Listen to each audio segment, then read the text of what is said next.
यही कारण है कि हमारे संस्था हर एक साल टॉप पर बच्चे देते आ रहे हैं। तो देख लीजिए, आपको दिख रहा होगा, है ना, विनय कुमार महतो। विनय कुमार महतो, यह हाई स्कूल कहाँ का है? प्रधान खंडा का। जी है, आपका ही क्षेत्र का है। देखिए मैथ में कितना लाया है? 100 में 100, है ना, इंग्लिश में 90 बेटा, सोशल साइंस में 84, है ना, हिंदी में यहाँ पर जैसा ढक गया है, यहाँ पर देखिए कितने बच्चे हैं सबका मैथ में, साइंस में देखिए, साइंस में 99, मैथ में 100, साइंस में 91, मैथ में 100। यानी हमारे पास अगर मेरे गुण से अगर आप आगे बढ़ोगे तो हमेशा टॉप करोगे, क्योंकि मैं टॉप जैसा ही बात करता हूं। यही कारण है मेरे दोस्त कि मैं आपको रिजल्ट भी दिखा रहा हूं कि देखो मैं पढ़ाने के साथ साथ बच्चे का रिजल्ट भी बेहतरीन देता हूं। ठीक है, चलिए आगे बढ़ते हैं।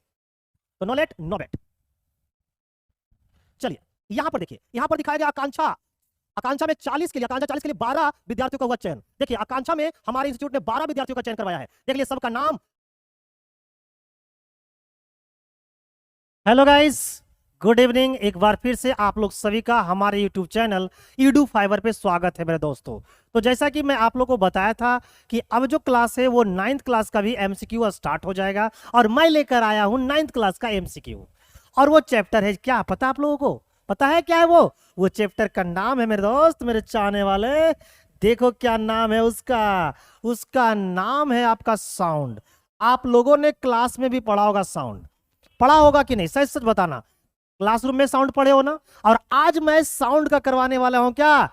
एमसीक्यू। बहुत ही मजा आने वाला है और बहुत ही बेजोड़ अंदाज में मैं बताने वाला हूं, क्योंकि लगाऊंगा आग पानी और बनाऊंगा मैथ किसमें? तूफानी में। और यहां पर मैथ नहीं, यहां पर साउंड को बनाऊंगा तूफानी में मेरे दोस्तों, मेरे चाहने वाले। क्योंकि मैथ तो तुम लोग पढ़ते हो, अब जरा सा साउंड भी तो पढ़ लो मजे में। ठीक है, तो चलिए नो लेट नो वेट के साथ आज की सेशन को क्या करते हैं? Start. No late no wait के साथ क्या करते हैं? आज की सेशन को स्टार्ट। और ये रहा पहला क्वेश्चन, ये रहा पहला क्वेश्चन मेरे दोस्त, मेरे चाहने वाले। देखिए पहला क्वेश्चन आपके स्लाइड में क्या शो हो रही है। पहला क्वेश्चन है कि ध्वनि ध्वनि ऊर्जा के संचरण के लिए, आप लोग को पता है मेरे दोस्त कि साउंड, अगर मैं बात करूं किसकी? साउंड को। अगर मैं बात करूं साउंड की, साउंड का मतलब होता है ध्वनि। ये ध्वनि जो है ना, इसको चलने के लिए माध्यम की आवश्यकता होती है। किसकी आवश्यकता होती है? माध्यम की। तो साउंड को चलने के लिए माध्यम चाहिए। क्या चाहिए? माध्यम। माध्यम कहने का मतलब होता है मीडियम चाहिए। ये बिना मीडियम का चलता ही नहीं है। तो आप लोग को बोला गया है ध्वनि ऊर्जा के संचरण के लिए चाहिए, क्या चाहिए भाई? तो माध्यम नहीं चाहिए, ये तो बिल्कुल गलत है। बिल्कुल माध्यम चाहिए। यानी इस क्वेश्चन का जो आंसर होगा मेरे प्यारे मित्र, मेरे प्यारे दोस्त, मेरे चाहने वाले, वो हो जाएगा ऑप्शन नंबर बी। अगला क्वेश्चन है कि ध्वनि तरंग एक है। ध्वनि तरंग क्या है? इसको समझने के लिए एक बात को समझिएगा। जो हमारे वेव होते हैं ना, वेव यानी जिसको हम लोग तरंग बोलते हैं, तो ये वेव जो होते हैं उनमें से एक होता है लॉन्गिट्यूडनल, लॉन्गिट्यूडनल, और एक जो होता है, एक होता है लॉन्गिट्यूडनल, और एक जो होता है मेरे दोस्त वो होता है आपका ट्रांसवर्स। क्या होता है? ट्रांसवर्स होते हैं। इससे बोलते हैं हम लोग अनुदैर्घ्य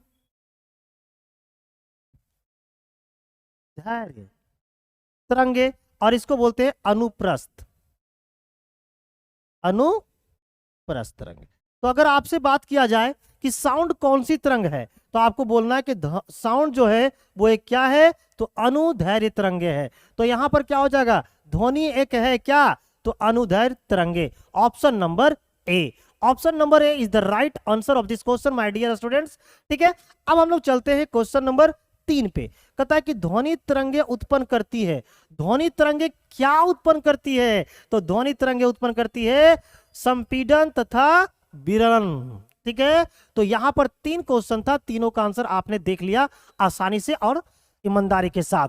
इसी तरीका से हम आगे बहुत सारे क्वेश्चन करवाने वाले हैं, और अगर आप इसी तरीका से पढ़ते चले गए तो बेटा आपका रिजल्ट टॉप होने से कोई नहीं रोक सकता। हमारे जो संस्था ईडू फाइवर, वो हमेशा बच्चों को टॉप करवाती है, और आप भी इसी तरीका से टॉप करेंगे मेरे दोस्त, मेरे चाहने वाले। तो क्वेश्चन नंबर 3 तक किसी बच्चे को कोई दिक्कत, कोई परेशानी है? अगर है तो कमेंट बॉक्स में एक बार टाइप करके जरूर बताना मेरे प्यारे मित्र। चलिए अगले स्लाइड की ओर हम लोग मूव करते हैं। है ना, लगाऊंगा आग पानी में और पढ़ाऊंगा फिजिक्स तूफानी में। तो चलिए अब देखते हैं हम लोग क्वेश्चन नंबर 4 की ओर। क्वेश्चन नंबर 4 बोलता है कि ध्वनि तरंगों की तीव्रता निर्भर करती है। तीव्रता का मतलब होता है इंटेंसिटी, यानी कि जो इंटेंसिटी है, साउंड की जो इंटेंसिटी है प्यारे मित्र, वो किस पे निर्भर करता है? लिखा हुआ है कि आवृत्ति पे, माध्यम पर, माध्यम के घनत्व पर, आयाम पर। तो ये किस पे डिपेंड करता है? तीव्रता, इंटेंसिटी, इंटेंसिटी डिपेंड करता है उसकी किस पे? तो उसकी आयाम पे।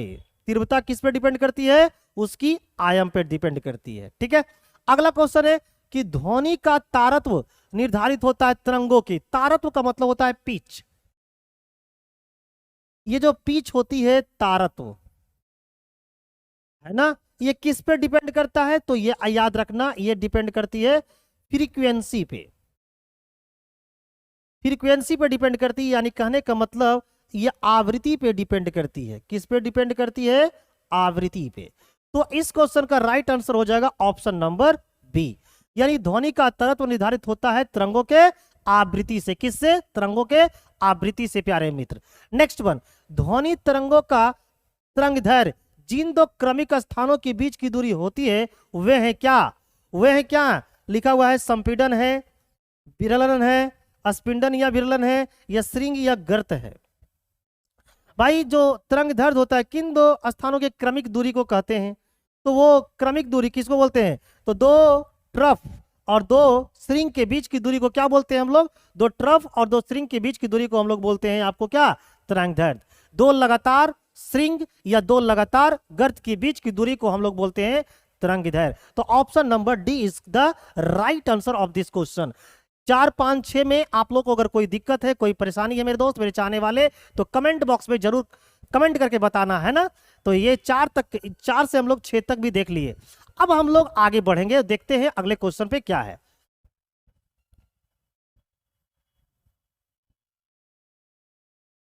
अब रहा 7 से, कहा है कि श्रव्य ध्वनि का पारस होता है। देखिए ध्वनि में अगर हम लोग रेंज की बात करें, किसकी बात करें? रेंज की। तो अगर रेंज के हिसाब से अगर मैं चलूं मेरे दोस्त, तो हम लोग साउंड को 3 कैटेगरी में बांटते हैं। एक होता है ऑडिएबल, एक होता है ऑडिबल, एक होता है इंफ्रासोनिक, इंफ्रासोनिक, और एक होता है मेरे दोस्त, एक होता है अल्ट्रासोनिक, अल्ट्रासोनिक। इसको बोलते हैं श्रव्य, जिसे हम लोग क्या कर सकते हैं? सुन सकते हैं। इसको बोलते हैं आपको, इसको बोलते हैं पराश्रव्य, इसको बोलते हैं, इसको हिंदी में क्या बोलते हैं? इंफ्रासोनिक को श्रव्य। इसका हिंदी आप लोग देख लेना क्या होता है ना, कभी कोई कोई टर्म जो ऐसा होता है ना, वो जरा सा हिंदी में टफ हो जाता है। इंफ्रासोनिक का हिंदी होता होगा अपश्रव्य तरंग, अपश्रव्य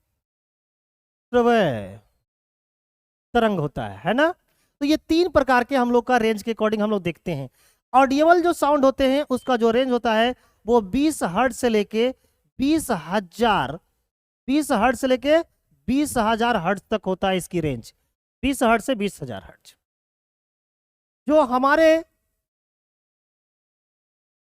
इंफ्रासोनिक है इसका होता है बिलो, बिलो का मतलब होता है कम, यानी कि 20 हर्ट्ज से 20 हर्ट्ज से क्या होता है? कम।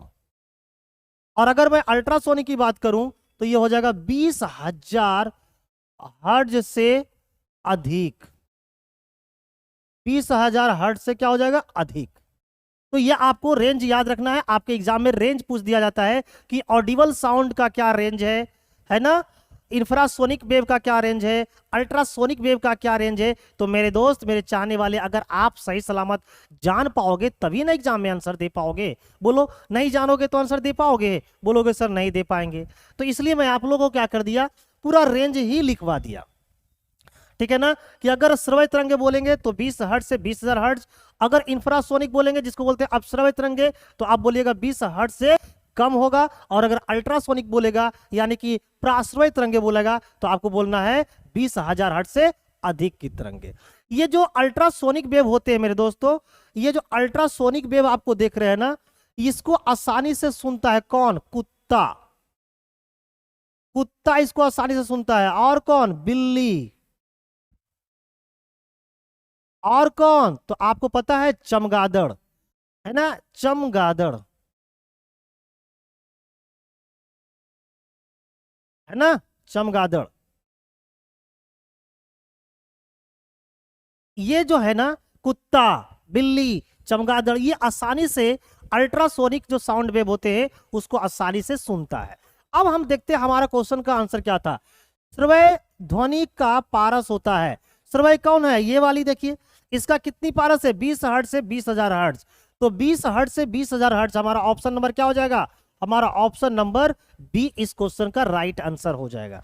मैं आपको जो क्वेश्चन है उसका तो आंसर बताऊंगा ही बताऊंगा, उससे एक्स्ट्रा भी बात करूंगा, ताकि अगर ये ना एग्जाम में आए, हो सकता है कि इससे रिलेटेड कोई बात पूछ दिया जाए जो मैं आप लोगों को यहां पर क्या कर रहा हूं, सिखा रहा हूं, तो आप आसानी से आंसर दे पाएंगे। अगला क्वेश्चन है कि ध्वनि तरंगों की चाल सबसे ज्यादा होती है।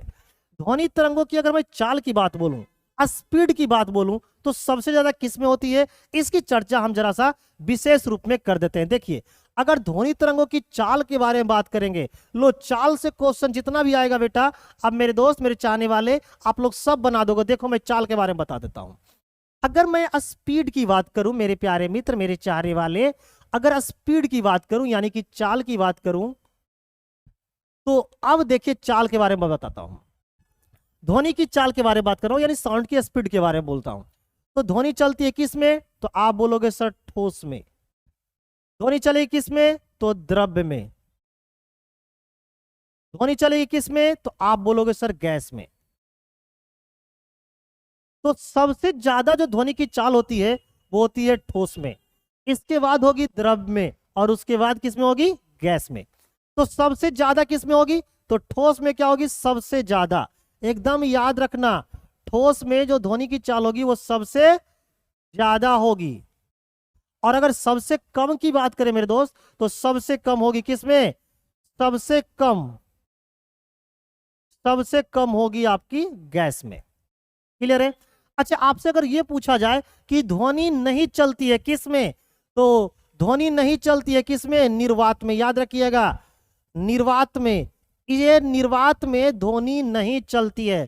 तो आपको ये भी क्या रखना है, याद रखना है। ये अपवाद में कभी कभी पूछ लिया जाता है कि ध्वनि किस में नहीं चलेगी, तो आपको आंसर देना है निर्वात में नहीं चलेगी। ध्वनि को चलने के लिए क्या चाहिए? माध्यम। निर्वात कोई माध्यम नहीं होता है मेरे दोस्त। निर्वात एक ऐसी स्थान होती है जहां पर कोई भी चीज मौजूद नहीं होता है। जहां पर कोई भी चीज मौजूद ना हो उस स्थान को हम लोग बोलते हैं क्या? निर्वात।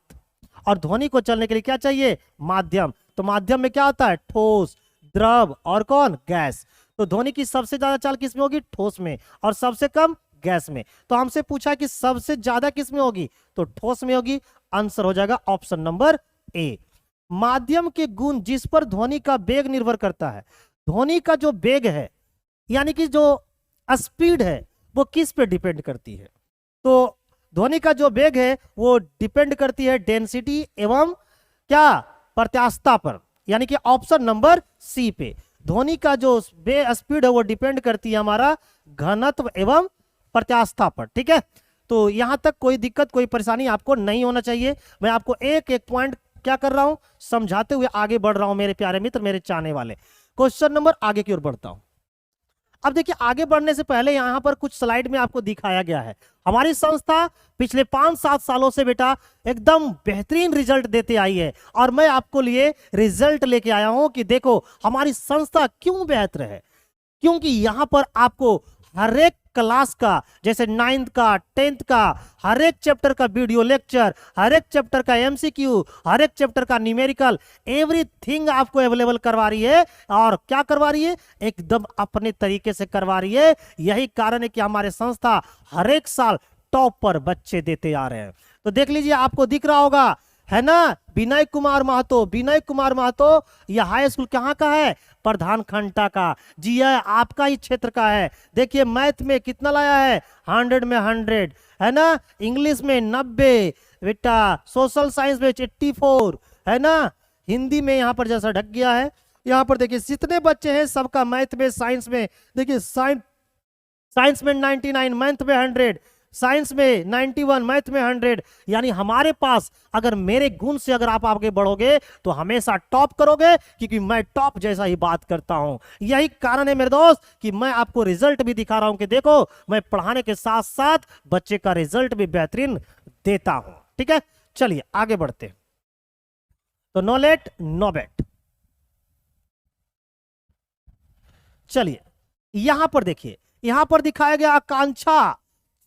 आकांक्षा में 40 के लिए, आकांक्षा 40 के लिए 12 विद्यार्थियों का हुआ चयन। देखिए आकांक्षा में हमारे इंस्टीट्यूट ने 12 विद्यार्थियों का चयन करवाया है। देख लिए सबका नाम और साथ ही साथ वो किस क्षेत्र में गया है सबका लिखा हुआ है। तो मैं सिर्फ बोलता नहीं हूं, मेरा परिणाम बोलता है, मेरा रिजल्ट बोलता है। यही कारण है कि मैं आज आपके सामने रिजल्ट भी स्लाइड में लगा के आया हूं मेरे दोस्तों। तो चलिए आगे बढ़ते हैं। अब रहा ये अगला क्वेश्चन जो बनाएगा आपको पगला। कैसे? ऐसे, हवा का ताप बढ़ने से ध्वनि का वेग क्या होता है?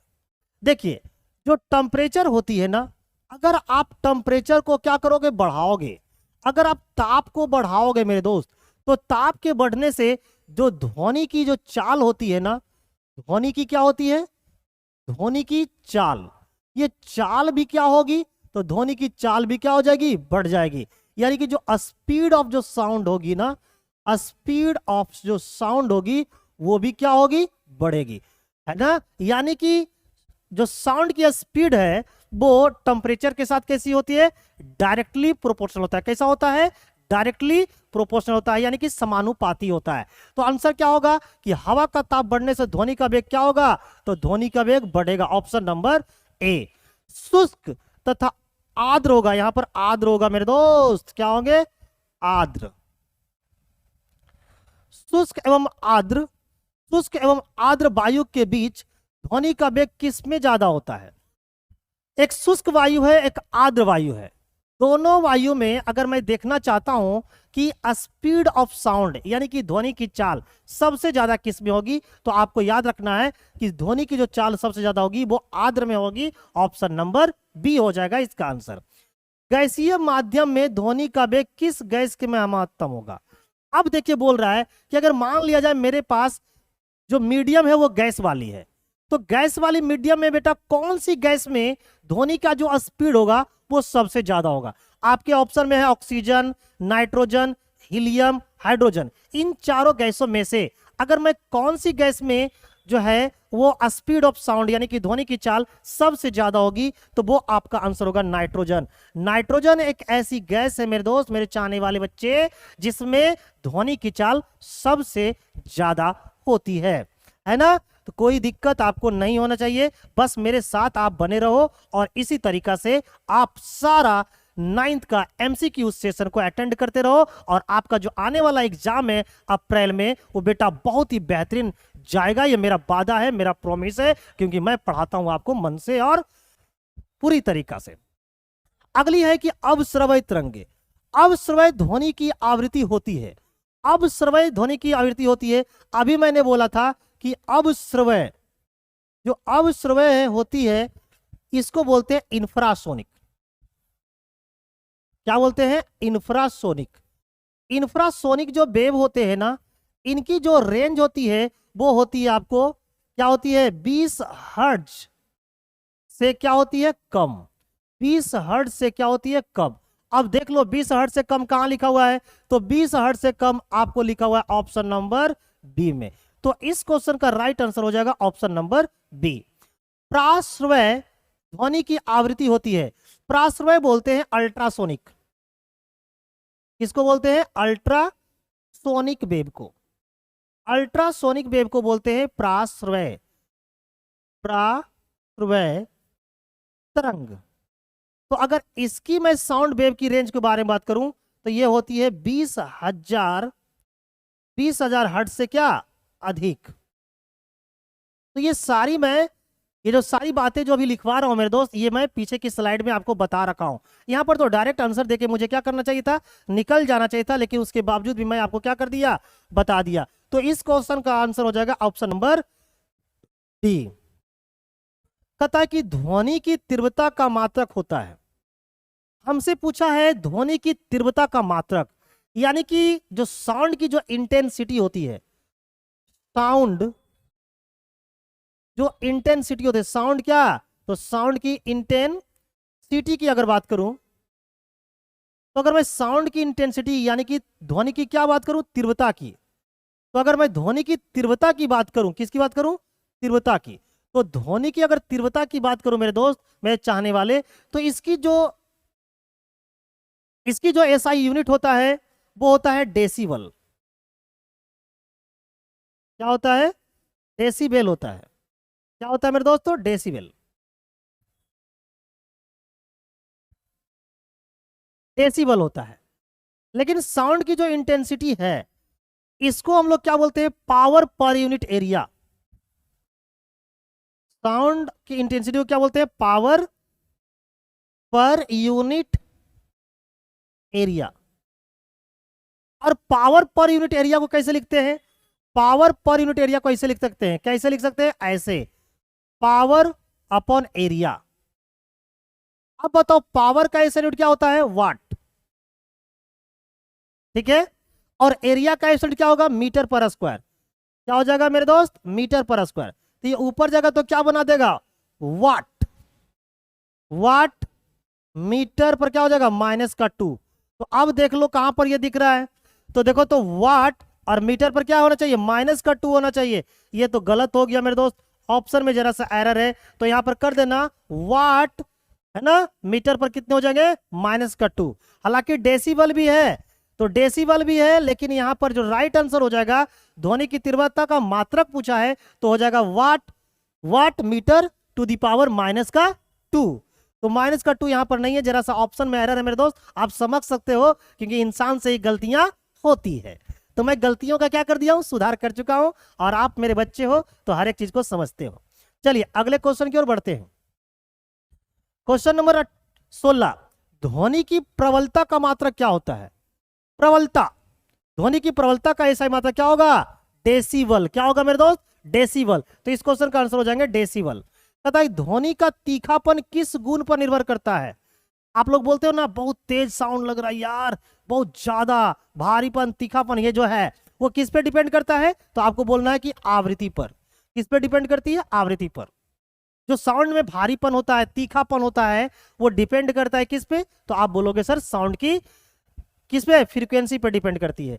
सामान्य वार्तालाप की ध्वनि की प्रबलता कितनी होनी चाहिए।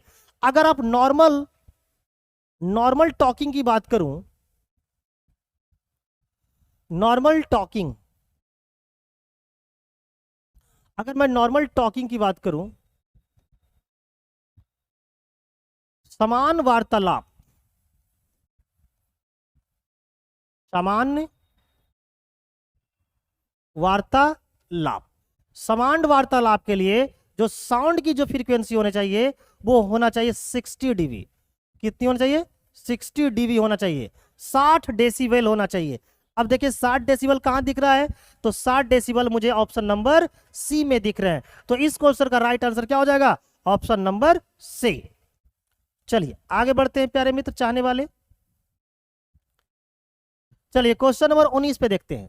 कहता है किसी पिंड का वेग यदि 1 मैक हो, कितना मैक हो, 1 मैक हो, तो उसका मान किस वेग की तुल्य होगा।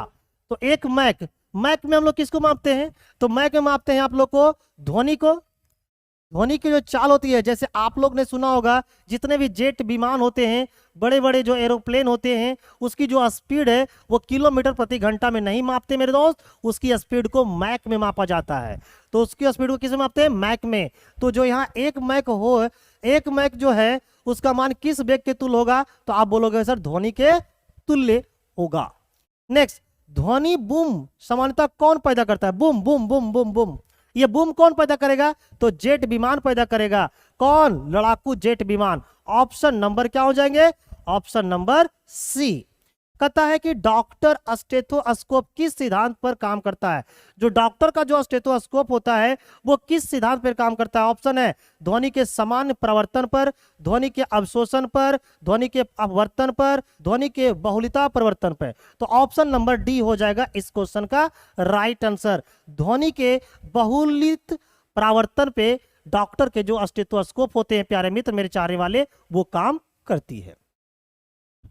एक एक क्वेश्चन करवाऊंगा, हर एक चैप्टर का कम से कम 100 क्वेश्चन से ज्यादा करवाऊंगा, ताकि आपका एग्जाम में एक भी ऑब्जेक्टिव, एक भी एमसीक्यू छूट कर नहीं जाएगा, ये मैं प्रॉमिस करता हूं, है ना। आप एग्जाम दे के आना तो जरूर कमेंट करना मेरे मित्र, मेरे चाहने वाले। चलिए क्वेश्चन नंबर 22 पे आते हैं। किसी स्वर को सुनने के बाद कितनी देर तक उसकी अनुभूति मस्तिष्क में बनी रहती है? जब आप कोई साउंड को सुनते हो तो वो साउंड की जो अनुभूति है, प्रेजेंस है, वो हमारे दिमाग में कितने समय तक के लिए बनी रहती है? तो वो बनी रहती है 1/10 सेकेंड के लिए। कितनी समय के लिए बनी रहती है? 1/10 सेकेंड। और 1/10 सेकेंड को क्या लिख सकते हो? 0.1 सेकेंड। इतने समय तक हम लोग जब कभी भी किसी साउंड को सुनते हैं तो उसकी प्रेजेंस हमारे मस्तिष्क पे बना रहता है। तो 0.1 सेकेंड हमें ऑप्शन नंबर ए में दिख रहा है, तो इस क्वेश्चन का राइट आंसर हो जाएंगे ऑप्शन नंबर ए। समुद्र की गहराई मापने में ध्वनि की किस गुण का प्रयोग करते हैं? देखिए, जब हम लोग समुद्र की गहराई की बात करें, पनडुब्बियों में बात करें, तो यहां पर जो यूज होता है बेटा, वो होता है प्रावर्तन। क्या? तो ध्वनि का प्रावर्तन का इस्तेमाल होता है, यानी कि ऑप्शन नंबर बी जो है आपका राइट आंसर है। जब भी हम लोग पनडुब्बी वगैरह में इस्तेमाल होती है, पनडुब्बियों में हो गया, या फिर आपको समुद्र की गहराई मापने में हो गया, या फिर जहाज की ऊंचाई मापने में पता करना है कि जहाज कितने ऊंचा पे उड़ रहा है, ये सब चीज को पता लगाने के लिए हम लोग साउंड की क्या इसका इस्तेमाल करते हैं? प्रावर्तन का। नेक्स्ट, पनडुब्बियों का पता लगाने के लिए किस यंत्र का उपयोग किया जाता है? तो पनडुब्बियों को पता लगाने के लिए रडार, सोनार, लोरान, इन सभी का किसका यूज करते हैं? तो पनडुब्बियों का पता लगाने के लिए हम लोग सोनार का इस्तेमाल करते हैं। क्या इसका इस्तेमाल करते हैं? सोनार का। और सोनार में कौन सी वेव का इस्तेमाल होता है? तो सोनार में होता है अल्ट्रासोनिक साउंड वेव का। अल्ट्रासोनिक साउंड, है ना, अल्ट्रासोनिक साउंड वेव का इस्तेमाल होता है ना। यानी कि श्रव्य ध्वनि तरंग का इस्तेमाल होता है आपको किसमें? सोनार में। तो आपको ये सारी एमसीक्यू को बढ़िया से दिमाग में क्या कर लेना है? सेट कर लेना है। चलिए नेक्स्ट, अगला क्वेश्चन है कि चमगादड़ अपने शिकार को पकड़ने के लिए किस प्रकार के तरंगों का उपयोग करते हैं? मैं आप लोग को पहले ही आज के सेशन में बता चुका हूं कि आपने सुना होगा एक वेव होता है जिसका नाम होता है अल्ट्रासोनिक साउंड वेव। क्या नाम होता है मेरे दोस्त? तो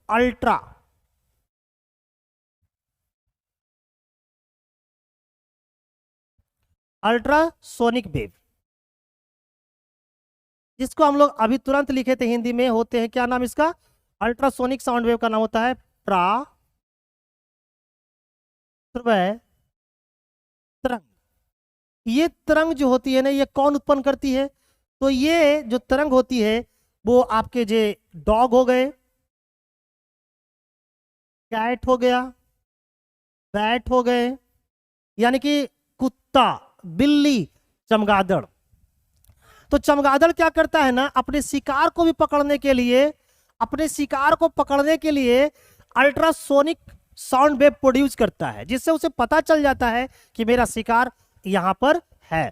तो हमसे पूछा गया है कि चमगादड़ अपने शिकार को पकड़ने के लिए किस प्रकार के तरंगों का उपयोग करता है? तो आंसर होगा प्राश्रयित तरंगे। अब हम देखते हैं प्राश्रयित तरंगे कहां पर दिया हुआ है, तो हमारे ऑप्शन नंबर डी में दे रखा है। वैसी ध्वनि तरंगे जिनकी आवृत्ति 20,000 हर्ट्ज से अधिक हो। अभी मैंने बताया था कि जिसकी फ्रीक्वेंसी 20,000 हर्ट्ज से अधिक हो, क्या हो? 20,000 हर्ट्ज से अधिक हो, उसी का तो नाम होता है क्या? तो उसका नाम होता है अल्ट्रासोनिक साउंड वेव। अब अल्ट्रासोनिक साउंड वेव को हिंदी में क्या बोलते हैं? तो प्राश्रयित तरंगे बोलते हैं। Option number B is the right answer of this question. No late no wait, जल्दी से चलते हैं अगले क्वेश्चन की ओर। क्वेश्चन नंबर 27 कहता है कि ध्वनि तरंगे होती है ये आज की क्लास में मैंने पहले ही बता दिया है कि ध्वनि जो तरंगे होती है वो कैसी तरंगे होती है, तो अनुदैर्घ्य तरंगे होती है। Option number A is the right answer of this question. आवृत्ति का एसआई मात्रक क्या होता है? अब देखिए साउंड की जो फ्रीक्वेंसी होती है, साउंड की क्या, तो साउंड की क्या बोलोगे मेरे मित्र? फ्रीक्वेंसी। अगर मैं साउंड की फ्रीक्वेंसी की बात करूं, यानी साउंड की आवृत्ति, यानी कि ध्वनि की क्या, ध्वनि की आवृत्ति। अगर मैं ध्वनि की आवृत्ति की बात करूं तो इसका जो एसआई यूनिट होता है, इसका जो एसआई यूनिट होते हैं प्यारे मित्र, वो होता है हर्ट्ज, HERTZ, हर्ट्ज। इसको शॉर्ट में लिखते हैं HZ और हिंदी में लिखते हैं ऐसे, हर्ट्ज। अब देख लेते हैं ये कहां पर है, कौन सी ऑप्शन में दिख रहा है मुझे। तो देखिए ऑप्शन नंबर ए में दिख गया कि ध्वनि की आवृत्ति का एसआई मात्रक क्या होता है? हर्ट्ज होता है। अगला क्वेश्चन है कि प्रतिध्वनि का कारण क्या है? प्रतिध्वनि का कारण क्या है? प्रतिध्वनि का कारण क्या होगा? रिफ्लेक्शन यानी कि परावर्तन। तो ध्वनि का परावर्तन ऑप्शन नंबर बी। तो प्रतिध्वनि का कारण क्या है? रिफ्लेक्शन यानी कि ऑप्शन नंबर बी। ठीक है,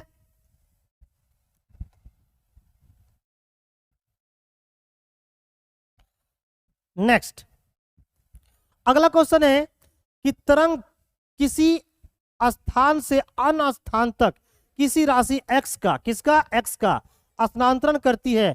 x क्या होता है? आप लोग को पता है ना कि ऊर्जा एक ऐसी चीज है जिसे हम लोग ना तो बना सकते हैं और ना ही डिस्ट्रॉय कर सकते हैं, यानी कि ना ही उसको नष्ट कर सकते हैं। ऊर्जा एक ऐसी चीज है मेरे दोस्त जिसे आप ना तो बना सकते हो और ना ही आप नष्ट कर सकते हो, बल्कि ऊर्जा क्या होती है, एक माध्यम से दूसरे माध्यम में ट्रांसफर हो जाती है। तो उसका आंसर क्या था? देखो क्या लिखा हुआ है, तरंग किसी स्थान से अन्य स्थान तक किसी राशि x का क्या करती है? स्थानांतरण करती है। राशि x है तो क्या हो सकती है? ऊर्जा। ऊर्जा को एक मीडियम से दूसरे माध्यम में क्या कर दिया जाता है? ट्रांसफर कर दिया जाता है। अनुदैर्घ्य तरंग के में एक संपीड़न एवं बाद वाले विरणन के बीच की दूरी को क्या कहते हैं? तो उसे बोलते हैं λ/2। उसे क्या बोलते हैं मेरे दोस्त? λ/2। लेमडा को क्या बोलते हैं? वेवलेंथ। लेमडा में किसको लिखते हैं? वेवलेंथ को। वेवलेंथ यानी कि तरंग धैर्य। वेवलेंथ का हिंदी क्या होता है? तरंग दैर्घ्य। तो वो जो होता है वो क्या होता है? तरंग दैर्घ्य का आधा होता है। नेक्स्ट अगला क्वेश्चन है कि ध्वनि तरंग की आवृत्ति 200 हर्ट्ज है तो आवर्त काल क्या होगा? अब देखिए हमें पूछा गया आवर्त काल क्या होगा, यानी टाइम इक्वल टू क्या होगा। तो टाइम इक्वल टू होता है 1 अपॉन फ्रीक्वेंसी। क्या होता है मेरे दोस्त? तो टाइम इक्वल टू होता है 1 अपॉन एफ, और एफ यहाँ पर क्या है? साउंड की फ्रीक्वेंसी। तो 1 अपॉन साउंड की का फ्रीक्वेंसी कितना दिया हुआ है? 200। तो 1 अपॉन 200 का मतलब क्या होगा बताओ? तो 1 अपॉन 200 का मतलब होता है 0.00, ठीक है ना, और ये कितना हो जाएंगे? 5। और ये टाइम है, तो टाइम है तो क्या हो जाएगा? सेकेंड। अब ऑप्शन नंबर में देख लेते हैं कहां पर है। तो 0.005 ऑप्शन नंबर ए।